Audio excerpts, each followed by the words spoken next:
let's get into the meat and potatoes of what we're here for today, because we're here to talk about your newest production, right, which is the clinic, um The clinic.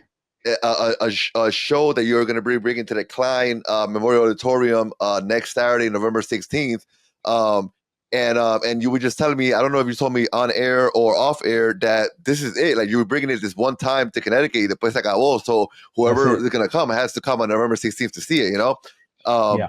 and so let's talk about that a little bit, because I'm excited to hear kind of about it, because not only is it going to give me an insight as to what to expect, but it's making me excited, because as I'm talking to you, I see John Torres. He's sitting in the green room right now, waiting to be called up, and he has some amazing kind of perspective on what he's bringing to the table with this, in partnership with you, and I'm really excited, because this production that you put together is going to really bring a lot of good to the people here in Bridgeport. But before we get into that, tell me a little bit about this new production. So, unlike my one man shows, the clinic that I'm bringing is a play.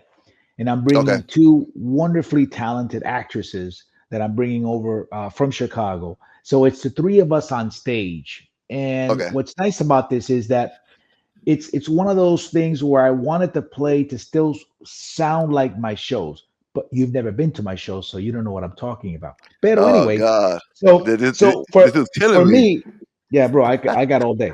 So I think what's important was that the actresses on stage with me still spoke in the same way that I do in my shows, meaning Mm, that the play is for the whole family, right?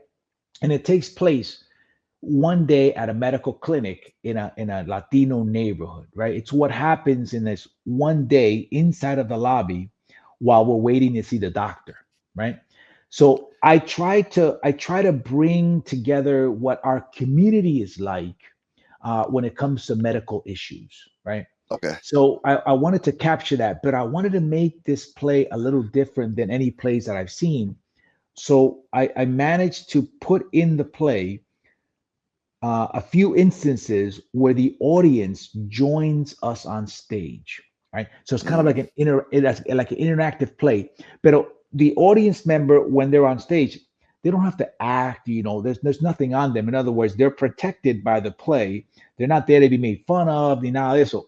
But by them being present, they move the story along in a unique and interesting direction. So okay. while they don't need to say anything or do anything, we need them there. So I Mm, wanted to create a play so that our people could see a play, but also be part of a play. You get me? okay. So Yeah. that's what makes this play look unique, feel unique, and sound unique because it's in our voice.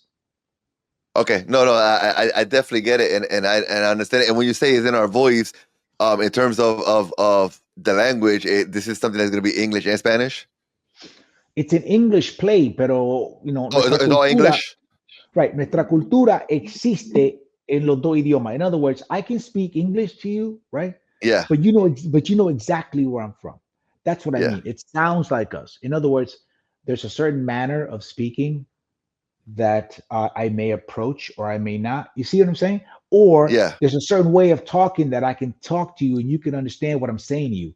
That's, how a writer writes, in my opinion, Yeah. is how you want to be heard.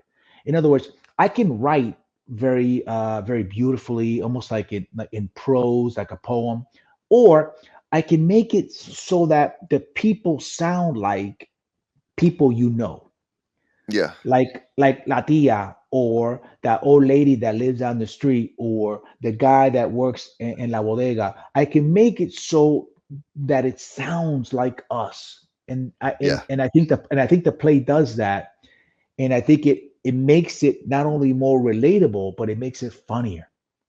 Yes, yes. No, no, I definitely I get that, and I get how that then also brings people in, and it's a great feeling. I think it's a good feeling as someone who's going to be sitting there watching, to feel like you're part of it. I think that definitely brings a lot more to the show. Is there any particular reason why you're gonna just have it this one time and not again, or is it just in Connecticut, but you're going to do it in other places? No, right now it's just Connecticut. That's it. Okay. That's it.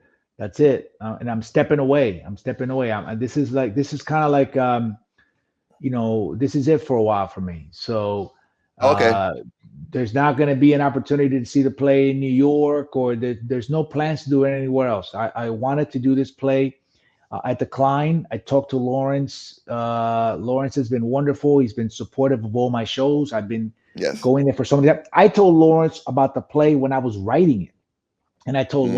Lawrence, you gotta bring this play up when I'm done, because I think of all the places that I want to do the play, I've always wanted to do it at the Klein, because the Bridgeport has been so incredibly supportive and loving of my shows. The energy that I've always gotten there, I try to give it right back. I've had so many memorable shows at the Klein that I said, Lawrence, if I'm going to bring this play, if I'm going to travel with these two actresses, if I'm going to fly them in, I want it to be here at the Klein in Bridgeport. I mean, there's no better venue Yeah. that I've performed at. It's just Bridgeport has always been such a blessing. So I'm extremely excited to bring it.